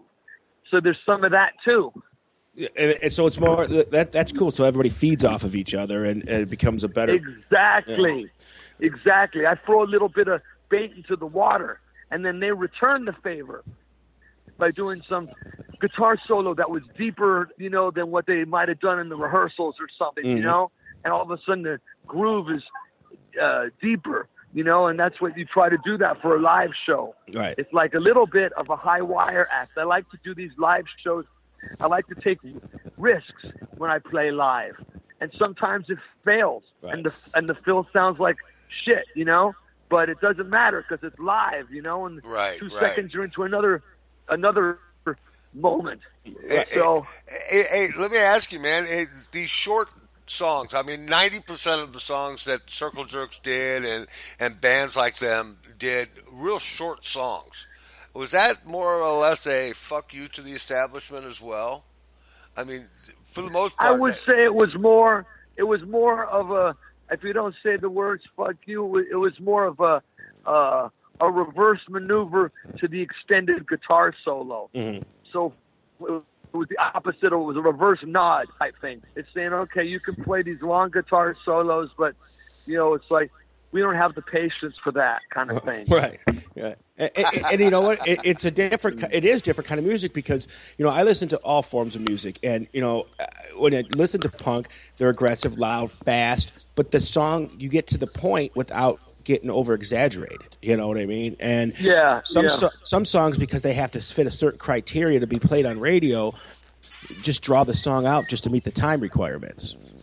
Yeah. There's always that element of, commercial, but we weren't going for commercial in those days. It was the opposite.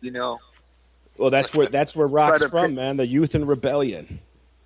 Yeah, it latched on to that, and it was it wound people up. Any band would be lying if they didn't say that they knew that they weren't. People were going to go crazy. And people did go crazy. Right. And,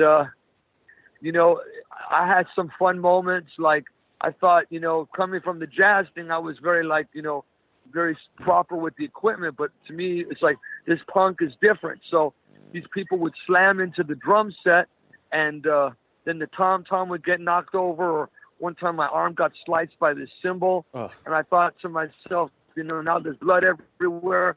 Well, if it was like a proper jazz thing, it would get very flustered. But if this is punk, so I would keep trying to play, even though it was a joke. because Right. the tom-tom was here and the snare drum was there and people were throwing shit everywhere. And I try to keep it going. And you see a little bit of that on the decline. That's what's good about the decline. People come on stage and like try to like slam into the band with Go So Crazy. And Hedson Right. drops this, and then that one drew that. Then some guy grabbed the mic and started singing a different song. Then we changed it to another song, and he didn't know what he was doing, and we didn't know what we were doing. And then somehow it sounded good. It did. And now I wasn't around that scene at the time, but the punk scene of the '90s I was around and a part of. Did you guys do did they do the crowd surfing and the diving that in those times too? Oh, bro, they were so out of control. I saw shit that no one ever saw, like in the later time.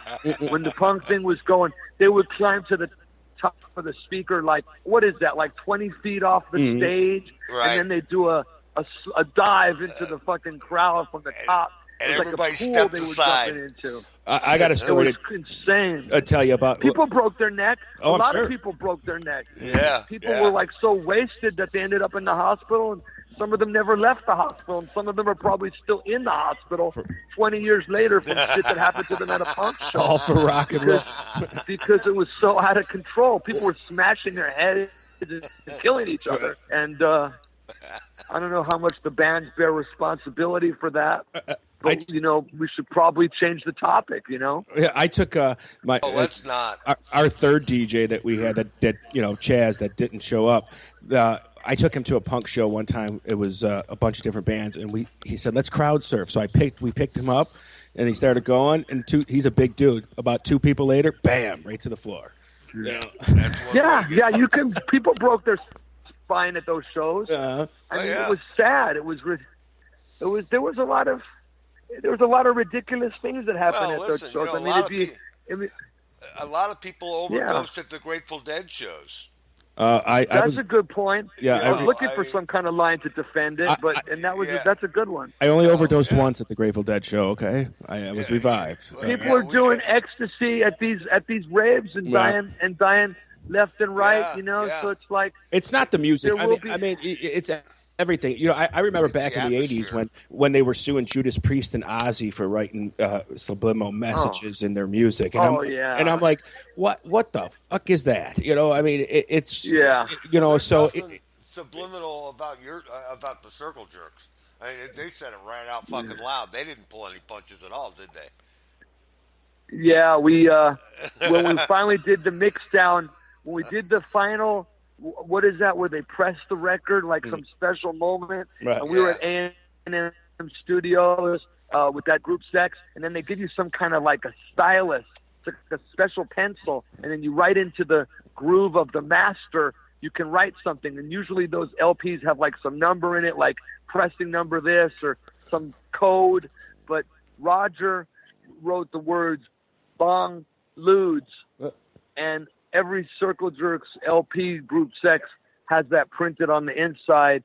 So that's awesome. It's like it's a way of like remembering how like analog things were, and how it sounded better. It wasn't all digital back then. Digital is crap. Analog sounded so much better, I think. Yeah, we got a certain tone out of that studio. The deal with that was that nobody wanted to put any punk band in the studio. Right. And I told this friend of mine from high school that, everyone saw what was happening with Pat and Darby and Paul and the Screamer. I said, throw us in a band. And this guy, we found this ridiculous, 8-track studio. It was like the most basic place. And my friend got 2 days worth of studio time for a pound of Mexican pot. And that's how we got in the studio. We recorded it all in just several hours, and then we used all the rest of the time to try to mix it. But it was very spontaneous. It wasn't with a game plan or a strategy. We just played our songs the way we always did. I brought 2 chicks into the studio. That was the night before. I should have been staying home and getting ready to go in the studio. Instead, I was partying with these 2 chicks, and I brought them into the studio the next day because it was like a wild night, and they were so hot that everyone was so excited looking at them, including me, I was still turned on. That's how we wrote that song Group Sex, because everyone wanted to like bang these broads in the studio. So we wrote a song right on the spot and ended up, why don't we just call that the album? And so you hear these chicks singing the chorus of that song. We just invented that, you know, while we were like looking at each other and just looking at these girls. But I thought if they kept saying the words Group Sex, then we could start an orgy afterwards, like sort of subliminally, like you talk about that subliminal message thing. I was trying to subliminally plant that in them. Hey, you know what? Did it work? Did it work? No, it really didn't, but I had already gotten my first licks the night before. So you were, I couldn't really spark the flame, but it was very inspirational. That's how I think that album was so good, is these babes were in the studio with us and we were just like inspired.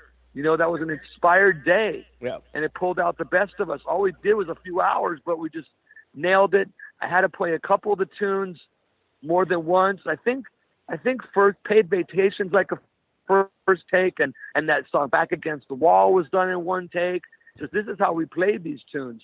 I had a little World Up My Ass. You played that. I had to play that a couple times just to get the bell of the cymbal the way I want it. And unfortunately, I think I got red tape on the second take. First take, I think something went a little wacky, like I didn't hit the drum the way I wanted to. But it all turned out good in the end. And we had, they were like a shot of adrenaline, those babes. That was a shrewd move pulling them chicks into the studio with us. Oh, good eye inspiration. Why not? I mean, hey, Jim Morrison used to get blowjobs while he was recording, you know? Yeah. Nice. Nice. And drink a lot of fucking whiskey. He drank a lot of whiskey while he was doing his fucking show and doing it in the studio. And at the shows, he'd turn his back on the audience, so he was you know, kind of shy. And so once things got warmed up, he just couldn't see the audience. And no, it's once the acid kicked in, he couldn't see the audience. Yeah, he couldn't see the audience. So. Let me ask you this. You've done a lot of parties, man, and you've done a lot of shows. What was your favorite opening? Who did you open for that was really one of your favorite bands that you had a good time? I'm going to answer that in a different way, because I'm going to answer it if you would have asked me what band did we open for that was the most memorable. There and you go. I'll tell you a 2-second story or 3, and then maybe we'll wrap it up, but because I still haven't gotten rid of this hangover, so like I've been drinking this like this Bloody Mary. I'm trying to like chase this hangover away from this bad night before. But anyway, when I was coming down from the Bay Area, like I said, and I was influenced by the Avengers and the Bay Area bands, and I was in a punk band in the Bay Area, but I wanted to come down to LA. But one of the bands that I saw was when the Avengers opened for 999 in the Bay Area. So 999 was an important band to me, and they had that song Homicide, but they did a lot of fun stuff on stage. You know, they had a lot of energy, and that influenced me early on.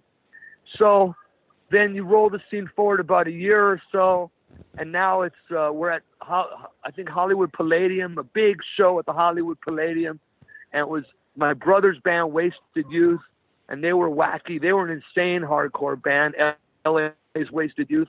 And Jet opened, and then we came on in the middle, and then it was going to be 999. And I was thinking to myself, you know, this is pretty cool. You know, I saw these guys a year before as a fan, and I looked up to them and this and that.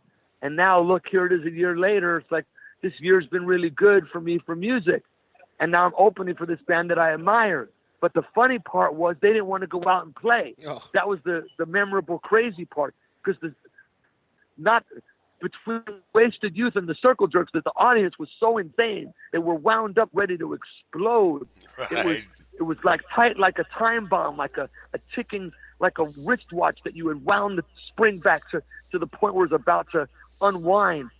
And it was really disappointing to me to see this band that I really admired, like almost as much as the Sex Pistols or the Ramones, and they were like afraid to go on stage. Wow. So I'm not trying to knock 999. They weren't used to LA hardcore punk, which was the show they were playing that night, and in a lot of ways they weren't aware that they were part of something it was almost like, look what you started, because look what you did. now it's taken to the next level, and they didn't even want to go out and play. And then they had to calm everyone down, and they sent some guy on the stage saying, well, 991 will come out soon, but there's no stage diving. And then all of a sudden the fans started to boo, because these people, we had just played. Right. And we ended on a big note. And now this guy's telling people don't stage dive or whatever. So someone got on stage and kicked him into the audience. And it was like throwing someone into a... This guy told people don't stage dive. This guy ended up with a broken jaw. He was in the hospital for like 2 months. Just from like trying to go on stage telling people, if you want to hear 999, then you guys have to calm down. And it didn't go good for that guy. I think that really was the memorable. I mean, I hate to laugh, but that is a comedic situation. Yeah, that is. At somebody's expense, but it does, tell a story. Sure. And I guess it, comedy, parts of comedy are tragic. Absolutely. And it was tragic what happened to that guy, but he should have had more sense than to go out there and tell these people to act nicely. They weren't in the mood to act nicely. We made it a point that, to ensure that they were not in the most charitable moods at that moment. Absolutely. Not like that. And that's the punk rock way, man. Yeah, that is man, we so loved you coming on our show. This was awesome. Yeah. We thank you so much for joining us tonight, even with your hangover. We do appreciate it, and you can catch some of the circle jerks and other stuff coming up. And keep doing what you do, man. You do awesome, and you really you like to watch art grow, and that's really cool. If people dug it, let them go to LuckyLehrer.com or go to YouTube. Check out the comedy video drum teaching shit, or wait, and there's going to be more insane shit. And to you guys, my hat goes off to you. You built one insanely awesome show. You're always interviewing interesting people. You ask the questions that get to the stories that, like, people even didn't remember until you asked that question. And now it's like, oh, that's a story that I remember that's kind of funny. So you know how to draw it out, So keep doing that. And thank you for this opportunity to talk to you guys and to the people that listen. Oh, we thank you so much, man. Oh, that's a fucking endorsement there. Thank you so much, man. And it's been all right, man. pleasure. Well, take me out with a killer circle jerk song. We're gonna take you out with red tape. All right, bro. Tear it right. up, man. Red tape. Man. All right, man. Hey, thanks very much for coming in, man. You have a good night and get over your hangover. All right, man. What an interview. I can see, can't you see? Red tape. Doing to you, doing to me. Red tape. Robert and Bruce Lee. Red tape. Killing you, killing me. Texas! Texas! Texas! Texas! No more red tape. I can see, can't you see? Red tape. Doing to you, doing to me. Red tape.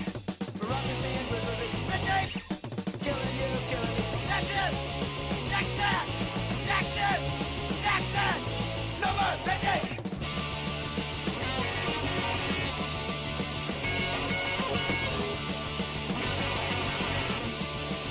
Red tape. I can see, can't you see? Red tape. Doing to you, doing to me. Red tape. You're on the scene, who's rushing? Red tape. Murdering you, murdering me. Texas! Texas! Texas! Texas! That's all red tape. Yeah, fuck yeah. Dude.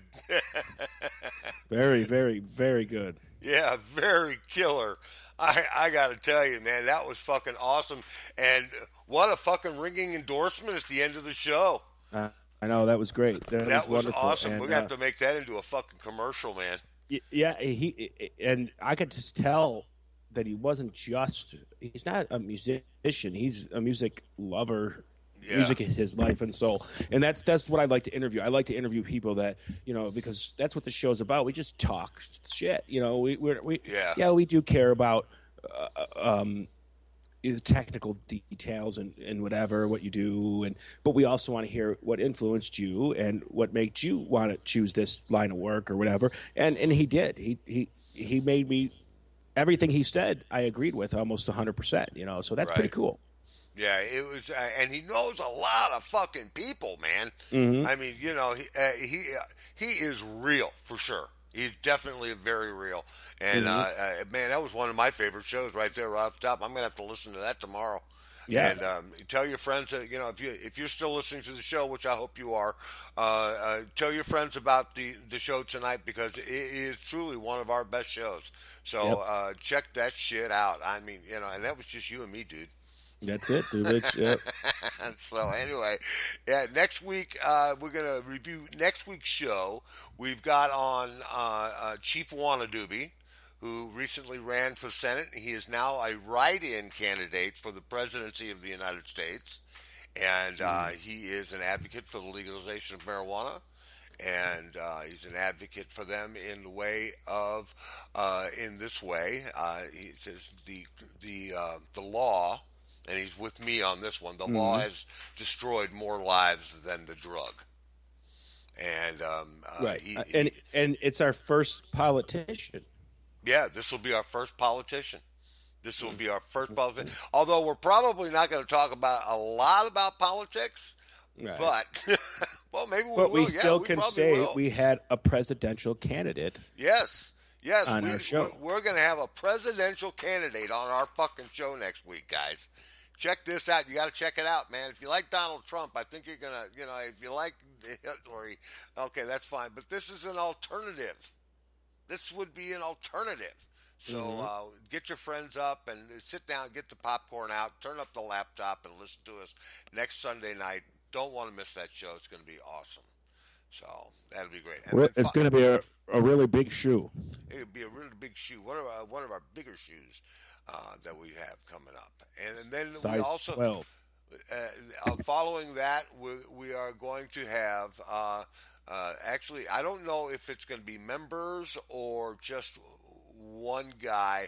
Let me see. From the band, I'm not really sure. It is. Oh, his name is Bruce. Bruce Ferguson. I do it all the time. You know how the fuck I am. Bruce Ferguson and the Easy Outs is the name of the band, and they're they're an East Coast band. Okay. And they're a really good band. Check them out on Facebook. Check it out. I'll have an event coming up here shortly. Probably by tomorrow I'll have something going on. So check that out. And you know what? It just sometimes when we book these shows, I'll be like, I don't know who that is, and then I end up researching them, and I'm like, oh, I like those guys, And that's what I like about the show too, is because we're learning new great music on right on the spot, dude. Yeah. Oh yeah, we're going to ask the questions that nobody else is asking. We don't give a fuck about your tour dates. We don't care about what your next album's going to be like or what your past albums are like. We want to know the history of that album. We want to know. We want to go deeper than that. And I think that's what a lot of interviewers miss is they go for the simple stuff. Oh, anybody can answer those questions. It's like, well, I'm just here to do. You can go to their webpage to get that. Yeah, I mean, I love being here, and I'm here for the good of the team, and God willing, and the sun don't stop shining, we'll be here tomorrow. No, we don't want that shit.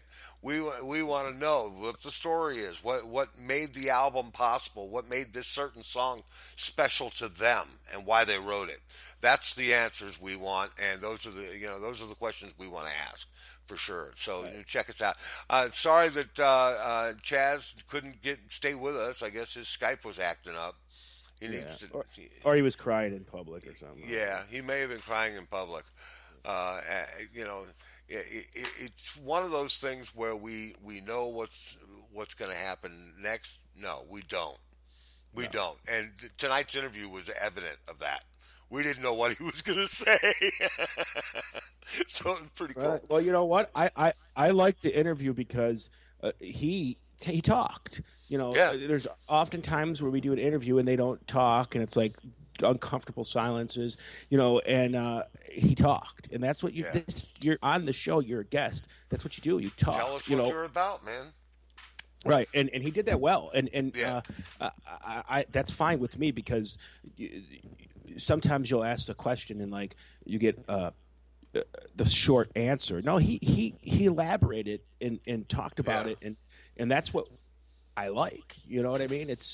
I want to know the full story. I don't want to know the cliff notes. Right. But definitely great interview. Great, he's a great drummer too. The punk scene may not be everybody's thing, but if you never heard of the Circle Jerks, listen to the group Sex album at least. Right. And listen to what a good drummer he really is. And you might be surprised. No, he's an outstanding drummer, and it's one of those things where he really has the persona of a drummer. Most drummers are quiet; they sit back in the background, Right. But his main thing was the Who's drummer and John Bonham and them guys. They brought the drums to the forefront of the stage, and that's what he followed, and that's what he does. Yeah, and he does it well. And I would definitely do another interview with him again down the line. I think I have more to ask and talk about. Yeah. Well, I think and I wanted to get into the metal thing with him because I think he's interested in getting into a metal band right now. He wants to kind of the punk is it's okay, but right now it's not a moneymaker. So he wants to get into a metal or maybe even an alternative band and bring his talent to that, which would probably be phenomenal. He'd probably fit right in. Bands like Metallica and stuff like that.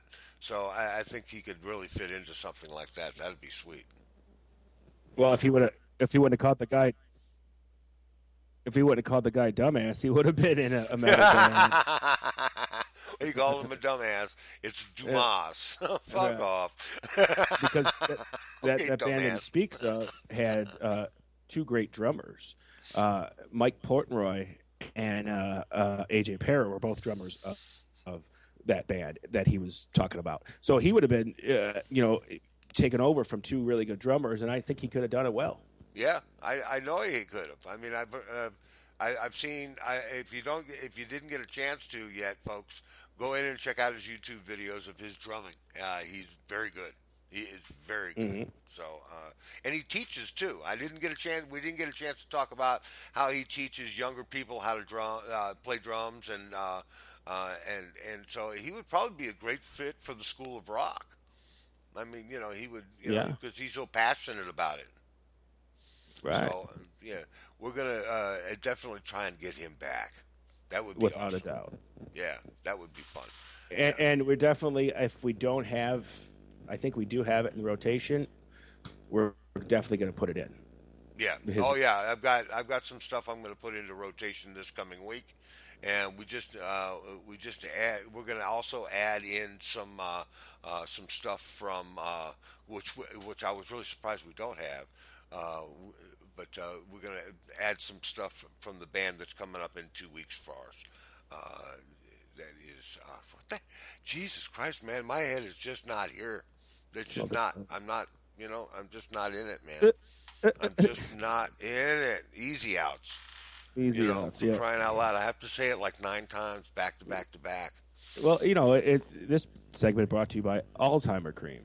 Yeah, by Alzheimer's cream. Yeah. Forgetful, man. I just sometimes, man, there's just certain things that don't stick. Right. So, Like passwords. yeah, like passwords, exactly. I try to use the same password, but I always end up using some off the wall fucking password. What did I say that was? Jesus Christ. So Yeah, no. always. Yeah, Never always. a doubt. We'll, folks, we have, the KGF emails and whatever. Right. I must change it like 72 times a year. Yeah. Well, because we both forget. I mean, you forget them too. I'm not the only one. Yeah, huh? Yeah, I'll ask you what is our email password, and you'll say I don't know, and then you'll have to change it. Well, why would you have to change it if you don't remember it? Because if you my remember shit's in my locker, and I just fucking keep it there all the time. I don't know how you don't use your password keeper. Oh, I do use a password keeper, but when I have to reboot my system, I lose those. When I clean my system, Okay. I lose some of the passwords. They're not automatic anymore. Okay. here's a little piece of advice. I know you put them in. You put them into a I can give notepad. you. Fucking get a computer that in the 2000s. Well, yeah. Get a computer. Oh, we just that bought was one. built in the 2000s. Matter of fact, I do have some news on that front. We bought a laptop today. Oh, very So well. It's got 1 terabyte. It's a good computer. It's got Windows 10. It's got everything that we need for it, and it's a laptop. I was going to get a desktop, so that's my next project. Get a new desktop. What do you need a desktop for? I like the desktops that they have now because they're all incorporated in the screen, right?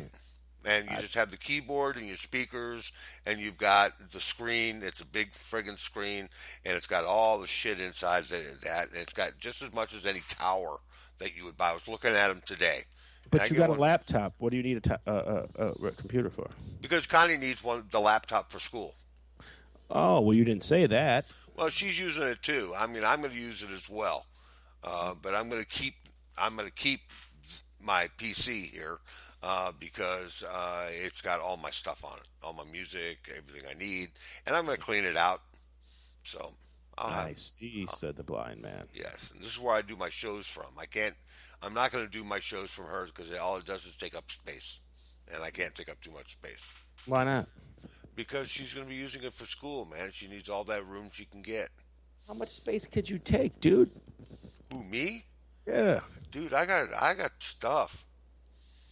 I got stuff, man. Well, get rid of the stuff. Well, some of the stuff I can get rid of. Some of it I can't. Why not? Because some of it I need for doing shows and for research and all that fun stuff. And because my memory sucks and I have to know where to go get it. Oh, dude, you don't need all that porn. Get rid of it. No, I've seen all the porn there is to see. I need to get another hobby. I know, isn't it? It's like once you get to like that's it. There's no more.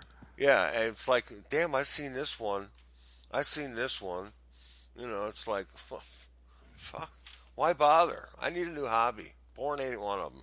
Mm-hmm. Maybe doing this show is one of my newest hobbies. What's it? They're doing the shows? Your new hobby? Let's talk about our artist of the week this week. Why did you choose Def Leppard? Are you going to see Def Leppard or something? I am at the end of August, but the Heart of Hearing Kitty I chose because they're still relevant, dude. I mean, they still sell out shows and people still like them. They're a classic band, yes, but in the same pretense, they're selling out venues where new bands aren't. So yeah, that's true. And their earlier stuff, up from I say Def Leppard for me was from like 81 to like 87 was my favorite Def Leppard, and they had some great music, man. I mean, that whole album, Hysteria, the one with Pour Some Sugar on Me, had like 12 friggin' hits. Yeah. Yeah, the whole album was good. That's when, the entire album was good. You don't have that anymore. You get, 1, 2, maybe 3 songs off the album that's worth a damn. And then the other ones are pretty much hidden. Right. And it's not, it's stupid. And I think they're a good band. And the thing of it is, I want to do, like, when we're choosing the artists, they have to have, like, some people say, like, oh, why don't you do new bands? Well, new bands have one album, okay? I want to have at least 10 to 15 different songs that I could put into the auto rotation to honor that artist. If you only have one album, you can't be an artist of the weekend. You can't. Right. You can't. You got to have 2 to 3 because and you got to have some kind of relevance too in the music world.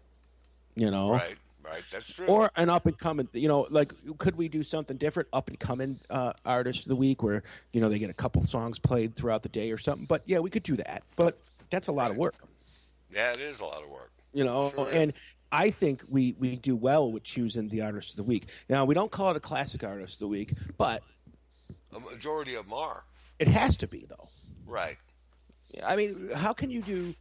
Okay. A classic to me is if you've been out more than 5 years, you're pretty much a classic anyways. Right. Right. Especially if the band broke up or the lead singer died of a heroin overdose or something like that. You're pretty much classic after that.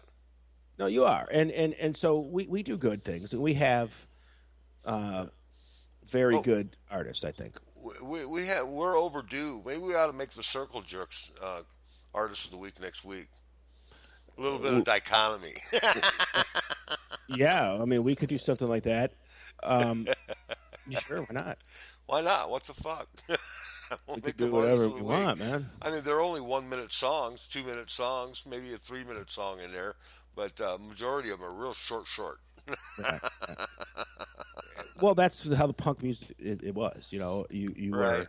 were loud, fast, and aggressive. The faster you played, the better it was. It was, I guess, to the punk Right. fans. So Right. you know, and Lucky did that a lot. You know, in his playing really fast and aggressive music, and he did it well. And like they called him the godfather of punk drumming, and I think he deserves that title. Sure, he does. He's a fucking kick-ass drummer. We're just. I can't say how pleased I am to get him in an interview tonight. It means an awful lot to us here at the station. And again, I want to send out a big thank you for our guest tonight. And you did a great job interviewing him, man. You did a really good job tonight. So I just want to give you kudos on that.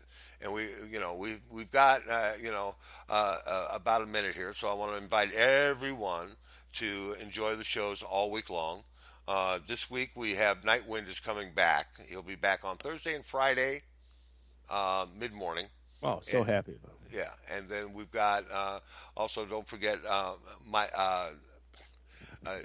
don't forget Zookeeper Bob, not Zookeeper Bob, friggin' Wild Bill Hill, and then we also have Diamond, and we have Nighty Fox, and we also have the incomparable, kick-ass, fucking just heavy metal fucking guy in the West. I mean, one of the best. Okay, you got to have him. All right, you got to have him. Rob Boyer, every Monday night. Robbie Boyer. Okay, don't miss it. I tell you what, Rob Boyer is not just a kick-ass bassist, heavy metal master. He's another music lover, and you'll learn something if you listen to his show. Every show, you learn something new, and that's what's really great about his show. And matter of fact, we're gonna go out with his ad tonight. Okay. Okay, and no, we're not gonna do that. We're gonna just go out like we normally do. We're not going to do that because I can't find the damn thing, and I got 13 seconds left. So we've beaten this one to death. We want to thank you all for listening tonight. I want to send out a special thank you to Lucky. Thank you, sir, so much. It was a great interview, man. We had a blast. Mm-hmm. See ya. Later. It's Sunday night, and this is the Conjugal Visit on KGFRocks.com.